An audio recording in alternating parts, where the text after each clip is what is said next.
Ciao ragazzi, è uscito oggi un nuovissimo plugin gratuito da Soundtoys che si chiama Space Blender.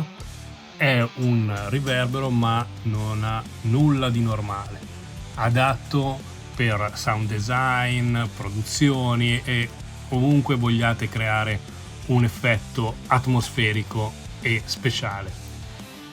Quindi sicuramente da non perdere, perché quando Soundtoys fa queste promozioni dopo i plugin dopo un po' diventano a pagamento.